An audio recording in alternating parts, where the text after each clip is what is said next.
Good afternoon, I'm Raylene Ramsey. This is your afternoon news fix for Monday, the 19th of January. The Prime Minister says the retirement age will inevitably rise as National looks to campaign on lifting it. Chris Luxon's delivered his State of the Nation speech today, focusing on growth, education and retirement savings. The party wants employer and employee KiwiSaver contributions to lift to 6% each by 2032. Luxon says as life expectancy rises, the pension age of 65 is too low.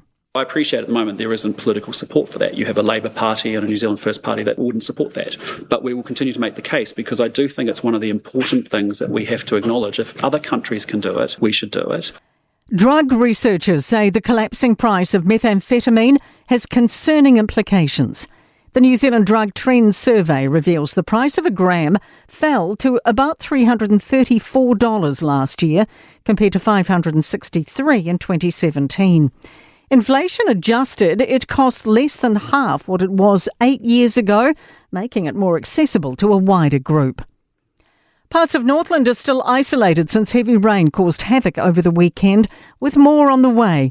Met Services issued an 18-hour heavy rain watch for the region from 6 tonight, and more rain's expected later this week. Whangarei Mayor Ken Cooper says campers at a dock site in Puriri Bay have been cut off by slips. The team are aware of them and they're working hard to get to them. So they're all right. They've got no immediate threat to them, but it's uncomfortable, I say, would be accurate. Slips and damage through Waiweka Gorge on State Highway 2 between Ōpōtiki and Gisborne mean it'll be closed for several weeks. Hopes the government will slap a 2-year ban on collecting shellfish and marine life from rock pools on Auckland's Whangaparāoa Peninsula. The Oceans and Fisheries Minister is looking into how to better protect the coast. Protect Whangaparāoa Rock Pool's founder, Mark Lenton, says some days up to 200 people will be indiscriminately stripping pools bare. He says everyone will need to support an all-out ban. It's probably the largest ban in New Zealand history, and operationally that's going to be a real challenge for fisheries officers and MPI. Police say a 66-year-old tramper found alive yesterday after 3 weeks lost in Tasman bush is extremely lucky.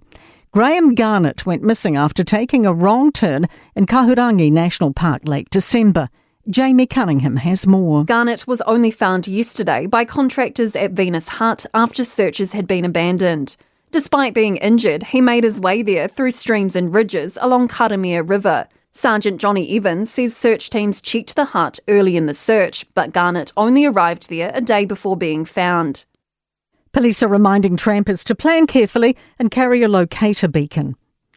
In sport, and Kiwi squash star Paul Cole has joked he wants all future squash events to be held in Cleveland after winning the latest PSA Tour event in the city, where he now has a 100% unbeaten record.